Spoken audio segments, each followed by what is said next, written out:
Boa noite, eu sou a Débora Francisca e está começando mais um Talk Pretas. E hoje iremos falar sobre algo que atravessa gerações, cura memórias e abre caminhos, o poder transformador da escrita. A escrita sempre foi uma ferramenta de resistência e libertação. É por meio dela que registramos nossas histórias, que ecoamos nossas dores, mas também nossas vitórias, nossos sonhos e toda a pluralidade que existe dentro de cada mulher negra. Em tempos em que a voz da mulher preta ainda precisa romper barreiras, escrever é um ato de coragem. É uma forma de dizer: eu existo, eu sinto, eu penso e eu pertenço. Hoje vamos refletir sobre como a escrita abre portas, questiona estruturas e promove consciência. Porque quando mulheres negras escrevem, elas não apenas contam suas histórias, elas reescrevem o mundo. Cada capítulo, cada poesia, cada relato é uma semente de mudança, um convite para olhar a sociedade com mais sensibilidade, mais humanidade e mais verdade. Um livro escrito por várias mãos é também um livro feito de várias vidas, trajetórias que se cruzam para mostrar que não existe uma única forma de ser mulher negra. Existem centenas, milhares, todas legítimas, todas potentes. E para aprofundar esse tema tão necessário, recebemos hoje duas mulheres extraordinárias que trazem na escrita a força de suas vivências. A jornalista Francis Telles e a internacionalista Esley. Elas vieram compartilhar suas lutas, suas garras, seus caminhos e como transformaram suas experiências em capítulos que inspiram, ensinam e libertam. Sejam muito bem-vindas. Obrigada. Vocês podem falar um pouco sobre vocês, sobre a carreira de vocês? Pode começar. Boa noite, Débora. Sou Francis Telles, formada em comunicação social, jornalismo. E a minha profissão ela é privilegiada nesse sentido de comunicar, de fazer com que mulheres possam também transmitir algo para a sociedade. Eu desenvolvo vários trabalhos. Eu comecei com a fotografia, trabalhando a questão da autoestima e da imagem de mulheres negras, já que a gente vai falar muito aqui hoje nesse programa especial sobre consciência negra, o Dia da Consciência Negra, a importância desse assunto. Então, usando a minha profissão, eu quis desenvolver trabalhos que pudessem valorizar, contribuir com a população negra.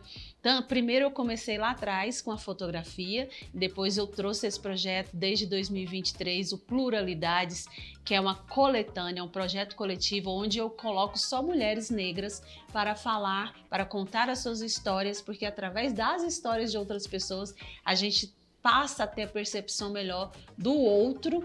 Então nós nos conectamos, são mulheres Brasil, África. Quando eu falo da África, eu falo dos países Moçambique e Guiné-Bissau. Também tem mulher que escreveu em Portugal e na Irlanda. Todas conectadas, mulheres pretas, para falar desse assunto que é plural, que é a diversidade, a nossa voz. Então, como jornalista, eu sinto muito lisonjeada em organizar um projeto como esse, que realmente tem feito a diferença na vida das pessoas e dado a nossa pequena contribuição para a sociedade, para que as pessoas entendam um pouco melhor as nossas histórias.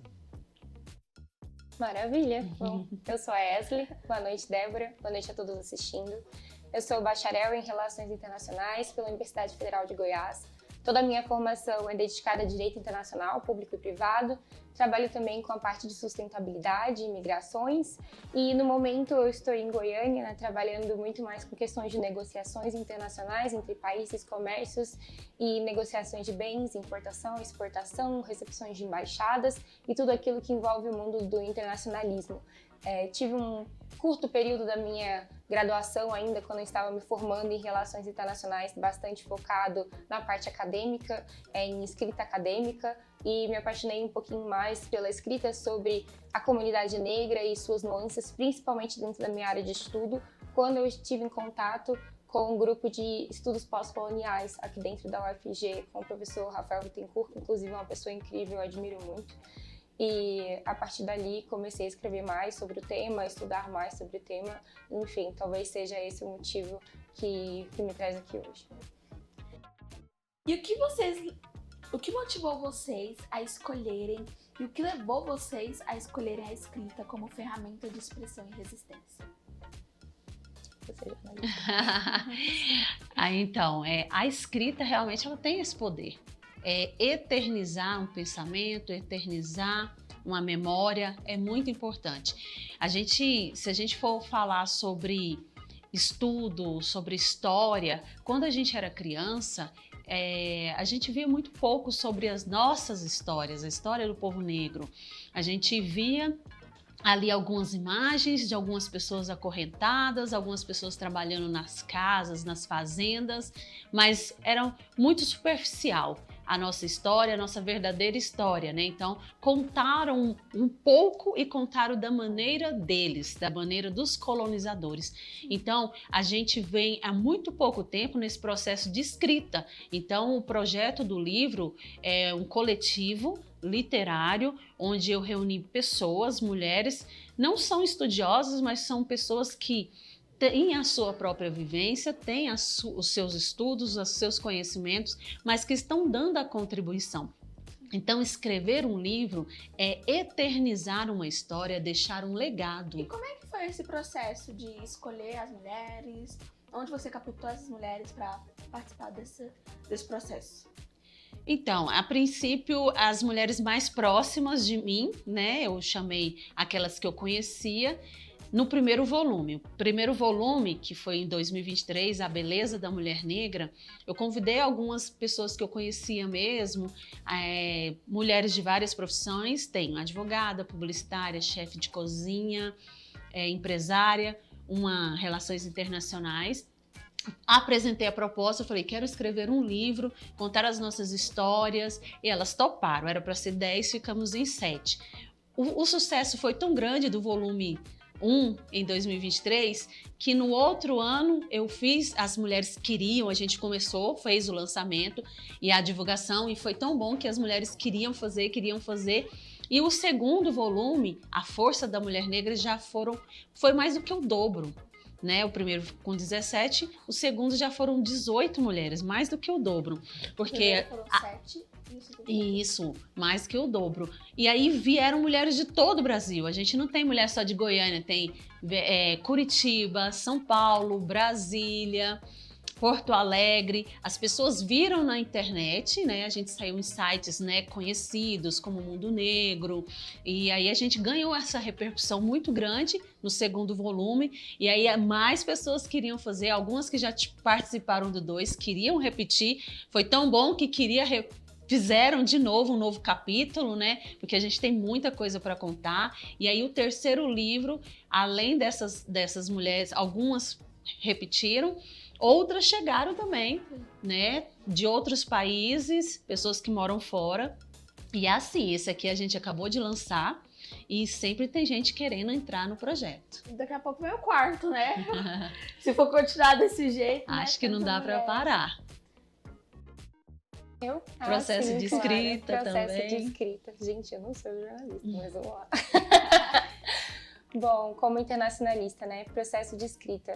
Eu acho que eu comecei o processo de escrita não voltado a questões raciais e nem a minha própria realidade, mas foi impossível me distanciar da minha realidade, das questões que eu vivia no dia a dia, sendo uma mulher negra dentro de uma área bastante elitizada e bastante embranquecida, que é relações internacionais. É óbvio que eu já vivenciava muitas questões desde o início, né, da minha vida, principalmente por ter feito parte de um ambiente onde a maioria era branca, e isso sempre me fez ser diferente, ter que ter uma consciência racial muito grande desde jovem, saber me defender das questões do mundo desde muito nova, mas eu confesso que eu tentava bastante me distanciar da escrita sobre negritude, porque eu não gostava do viés que as pessoas criam de que o negro só pode falar sobre negritude. Isso é uma coisa muito chata. Óbvio que a gente pode ter muito orgulho sobre a nossa escrita, sobre a nossa história, sobre a nossa ancestralidade, do que a gente traz à mesa com o nosso impacto e com as nossas vivências, mas limitar toda pessoa negra a falar somente sobre isso é como se ela não tivesse mais nada a agregar no mundo.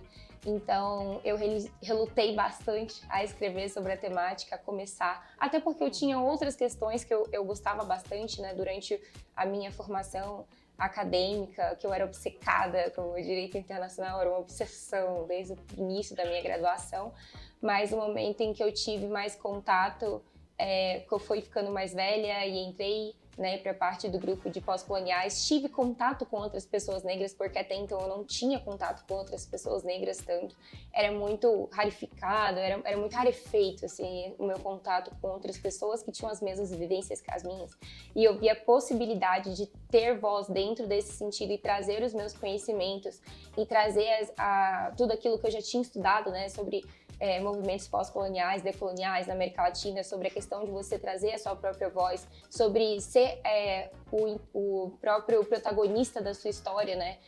Então, eu comecei a escrever mais sobre e acabei me envolvendo mais em projetos voltados para a negritude e, enfim, sendo o que faço hoje. Mas, assim, você tinha medo de... Porque você falou, né, que era um ambiente muito embranquecido e que você sempre era diferente. E aí quando você foi pra escrever, você tinha medo? Você não se aceitava? Ou você tinha medo do que as pessoas iam falar? Na verdade, nenhuma das questões. Eu só não queria ser reduzida à negra que fala somente de negritude. Isso era uma questão que nem sequer passava pela minha cabeça. Eu estava ali só sendo uma profissional dentro da área que eu escolhi e que eu queria exercer. E eu queria ser um diferencial nessa área, eu queria ser referência na área que eu tinha escolhido. E todas as vezes que eu via pessoas me pedindo para falar sobre negritude, eu me sentia naquela obrigação chata que a gente vê muito hoje em dia, que é o negro não é obrigado a dar letramento racial para ninguém. Então, parecia que eu era reduzida a isso me estressava, né? Sendo muito sincera, isso me estressava. E eu tentei ao máximo me distanciar dessa obrigação.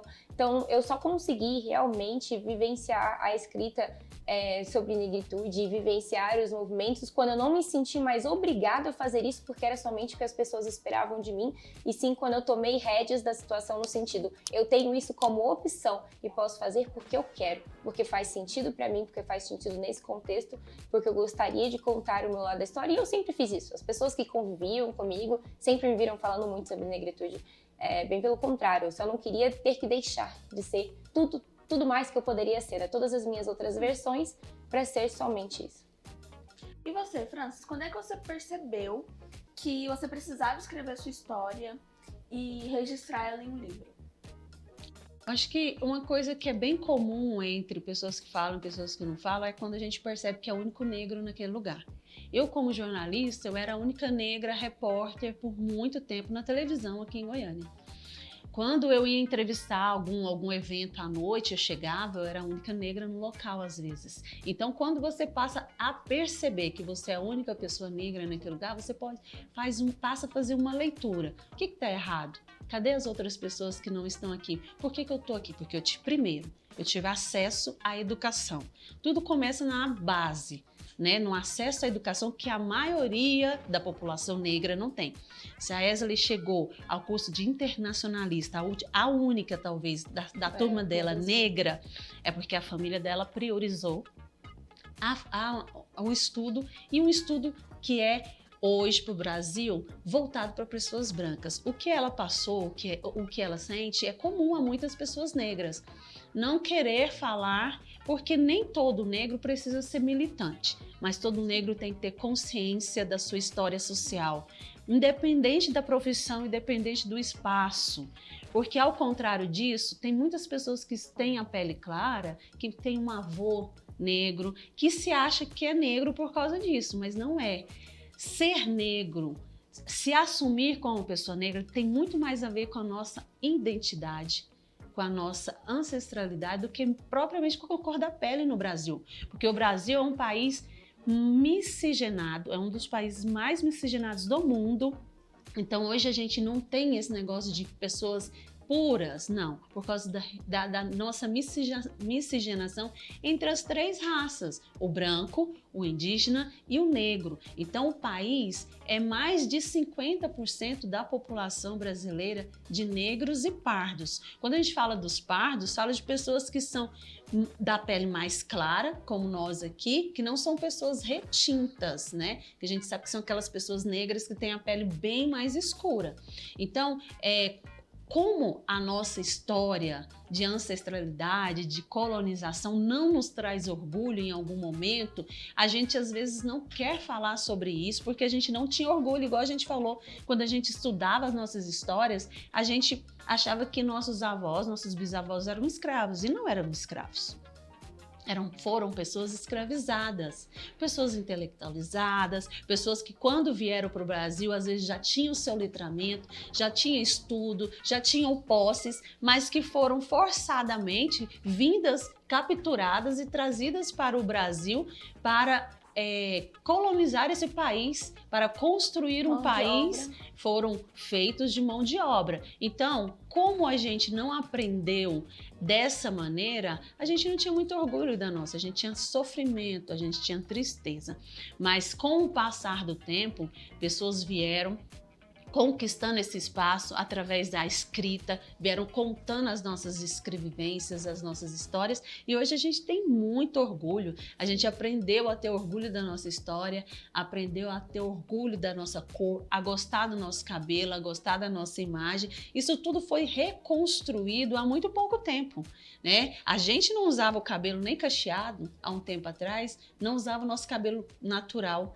A gente aprendeu que isso não era bonito. Por isso que nosso primeiro livro, a gente fala sobre a beleza da mulher negra. O que é a beleza da mulher negra para a sociedade e o que é a beleza da mulher negra para nós, né? Que somos tão belas e somos tão plurais, né? Tão diferentes. Hoje nós temos a crespa, temos a cacheada, temos a mulher negra que gosta de usar trança, a mulher negra que gosta de usar o cabelo liso e tá tudo certo, né? Isso vai muito da nossa identidade, da nossa relação com o nosso eu mesmo, da nossa relação com os nossos antepassados, com as nossas avós, da nossa relação, né, que ajuda a gente a ter essa percepção de nós mesmos dentro da sociedade e tá tudo certo. É muito bom você se sentir bem em todos os espaços, sem ter que falar, sem ter que se afirmar o tempo todo.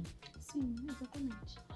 E como que foi o processo de vocês entenderem que vocês eram uma mulher negra e que vocês teriam que lidar com isso e ouvir coisas durante toda a vida? Como é que foi esse processo de auto-identificação? Quer falar primeiro? Eu aprendi muito cedo que eu era mulher negra, porque na escolinha que eu estudava, que era escolinha particular, eu era a única negra da escola. Então, na minha casa, eu era criada, tratada pelos meus pais como filha. Mas quando eu cheguei na escola, eu entendi que eu era uma menina preta, do cabelo crespo, e os meninos que me falaram, você é preta, seu cabelo é preto. Eu falava, mas o que tem? Não posso? Então, eu descobri muito cedo na escola que eu era menina negra. E a maioria das crianças hoje ainda sofre racismo na escola. Eu também, eu acho que não teve um momento divisor de águas, né? Eu, inclusive, invejo bastante quem teve esse momento divisor de águas, porque significa que você conviveu com pessoas tão parecidas com você, que você só chegou a perceber que você era diferente depois, quando você já tinha consciência.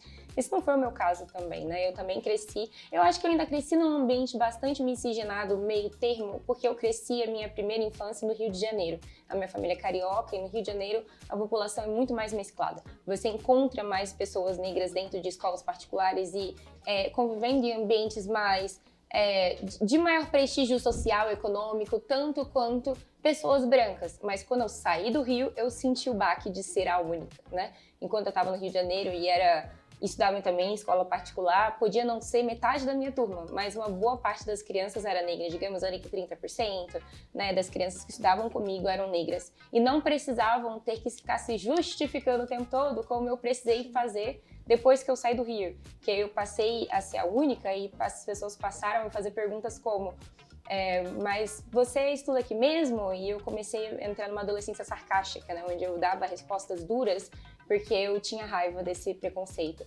As pessoas me perguntavam se, você estuda aqui mesmo? Eu falava, não, eu bati em alguém na esquina, peguei um uniforme, pulei o muro e ficava esperando a reação da pessoa. Uma pergunta tão ridícula que elas acham que... E se bobear, eles ainda acreditavam, tipo assim, nossa, exatamente. Você realmente fez isso? Eu sempre imaginei, uma pessoa dessa cor, claro que faria isso. Exato, é lógico que você não pode estudar aqui, não é mesmo? Ou quando o pessoal olhava, você é filha da moça da cantina? Você é bolsista? Você é bolsista? Não. Você tem dinheiro pra estudar aqui? Que choque, sabe? Então, eu acho que não foi um choque de me autoconhecer como uma pessoa negra, mas de perceber que o mundo era cruel com pessoas negras, tipo, fora da minha bolha ali carioca, porque enquanto novinha eu só passei alguns preconceitos que eu nem sequer entendia que eram esse tipo de preconceito, né, com o meu cabelo, etc, né, eu era a mais retinta da turma, inclusive até sair de uma certa cidade, eu nem me reconhecia como uma negra não retinta. Essa questão também depende muito de onde você mora, porque tem lugares onde você vai ser muito mais retinto e tem outros lugares que você vai ser muito claro ou quase parda. Sim. Então isso depende muito do estado que você vive também, das pessoas com que você convive, né? Eu, no Rio de Janeiro, era conhecida como uma negra retinta, eu saí do Rio de Janeiro, parei de pegar sol todo dia e descobri que eu era paçoca. Descobri que eu era paçoca. Você vai no lugar... Eu, por exemplo, eu vou no lugar de pessoas brancas, eu fico assim, nossa, eu sou muito preta. Aí eu vou no lugar de pessoas pretas, eu vou numa festa de família, e aí eu olho assim, o pessoal retinto, e eu tipo, nossa, eu queria tanto ter aquela cor, gente. A gente se sente não pertencente, né? Sim. Eu, por exemplo, não tive esse choque que foi mencionado, né, da questão de você entrar no ambiente e perceber que você era o único negro, porque, infelizmente, isso foi uma realidade a maior parte da minha vida, né? Eu saí, fui para São Paulo com 10 anos, e 10 anos você ainda tá querendo muito da sua consciência, né? Então eu tava acostumada. Todas as minhas amigas eram brancas, as minhas melhores amigas eram loiras, inclusive a gente tem um grupo de amizade que até hoje chama-se Pão com Rosbife, que é porque eu sou eu negra e 4 loiras. Então, assim, todas as minhas amigas eram brancas, todas as pessoas que conviviam eram brancas, e eu tinha isso ao contrário. Quando eu vi uma pessoa negra, era aquela instantânea admiração. Você olha pra pessoa, a pessoa olha pra você, aquela felicidade, meu Deus, tem outra pessoa negra nesse espaço. Sim, identificação, e é sempre que o coração vai a mil, parece que eu tá vendo uma celebridade, sabe? Eu não sou o único. Muito bom. Por que escrever pra vocês é um ato político? Pode falar. Eu falei, escrever é um ato político porque muda a sociedade. As políticas públicas mudam a sociedade. A política foi feita para isso, para melhorar a condição de vida da população. Quando você faz parte de um trabalho de escrita, onde você vai promover, onde você vai provocar as pessoas a mudarem de comportamento, a mudar a sua mentalidade, isso é um ato político. Então, quando os negros começam a escrever a sua história, quando a gente vê lá atrás Maria Carolina de Jesus escrevendo sobre a fome, escrevendo sobre a pobreza, isso não era valorizado pela sociedade, pela política. Ela foi a primeira mulher negra a poder escrever, aí alguém deu voz para ela, ajudou ela a colocar aquilo no papel, e aí veio aquela realidade, aquele choque de realidade da maioria da população negra nas periferias, Rio de Janeiro, São Paulo, que foram pessoas que não tiveram acesso a estudo, porque os negros, depois da abolição, a falsa abolição, porque não tiveram condições sociais e políticas, não foram criadas políticas públicas para incluir o negro na sociedade. Então eles foram empurrados para as margens da sociedade. Outras políticas foram atrativas para migrantes de outros lugares, de outras nações que não eram pessoas negras, que quiseram embranquecer o Brasil e ignorar a realidade do Brasil pós-escravidão. Isso não foi contado por muito tempo. Então, escrever é um ato revolucionário, escrever é um ato político que começou lá atrás, com as primeiras, e agora a gente está tendo o privilégio de contar as nossas histórias, contar as versões do jeito que a gente pensa.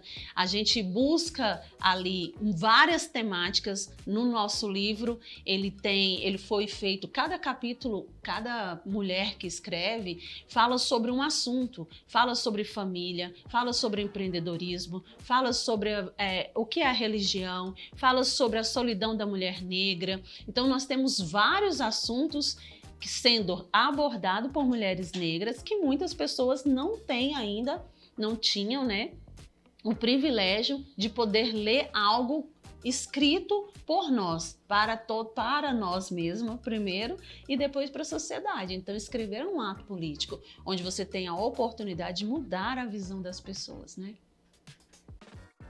Bom, no meu caso, eu acho que não é só escrita, é só você existir fora da bolha. Digo porque quando a gente ocupa os espaços que esperam que nós ocupemos, nós estamos só dentro do espaço que a branquitude se sente confortável. Mas quando você fura essa bolha e sai desse espaço, você mostra que aquilo ali também pertence a você. E também dá coragem a outras pessoas a estarem ocupando aqueles espaços, a se sentirem merecedoras de outros ambientes e a se sentirem representadas.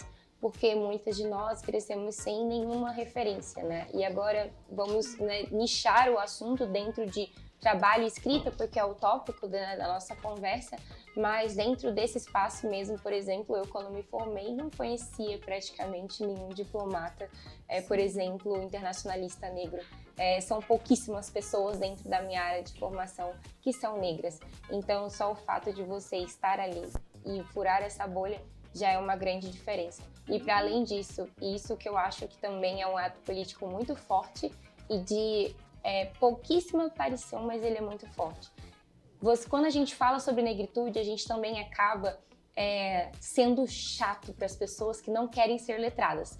Então, normalmente, você perde praticamente a sua credibilidade para uma boa parte da população. É como se no momento que você é negro e você fala que você é negro e você gosta de ser negro e você quer falar sobre isso, 50% das pessoas vai te fechar as portas. Mas quando você mostra o seu impacto, a sua competência, o ambiente em que você vive, a tua qualidade de trabalho, e aí depois disso você reafirma, que eu digo que é o que a gente tem o momento Lemonade da Beyoncé. Que você mostra que, olha, eu construí tudo isso aqui e agora vamos falar sobre o impacto de ser uma pessoa negra nesse espaço. Você abre um leque muito maior de pessoas interessadas no seu trabalho, porque elas já têm muito mais credibilidade por você, elas acreditam no que você faz, elas também confiam no que você faz e você cala a boca de muita gente. Então, eu acho que por um lado, eu, por exemplo, ter falado de negritude de uma forma não desde o início como esperavam muito de mim, mas eu sempre falei, como eu disse, né, mas eu não trazia isso de forma não informal. Só quem me conhecia, quando conversava, etc, me via falando sobre. Quando eu comecei a trazer isso como forma de trabalho, foi um espaço onde as pessoas viram, ela não é só isso, entendeu? Ou eu conheço essa pessoa como relevância em outros tópicos, em outros ambientes, em outros espaços, então eu vou dar credibilidade ao que ela fala. Ela tem possibilidade de estar ali discutindo esse assunto. E assim, isso é triste. Isso é triste porque a gente precisa se reafirmar o tempo inteiro. Mostrar, ter competência acima das coisas que normalmente uma pessoa branca não precisaria. Mas enquanto for a nossa realidade, que a gente use como uma foice, né? De uma maneira para... A nosso favor, né? Sim, exatamente. Que a gente usa a nosso favor. O papo tá bom, mas a gente vai para um rápido intervalo e já já a gente volta.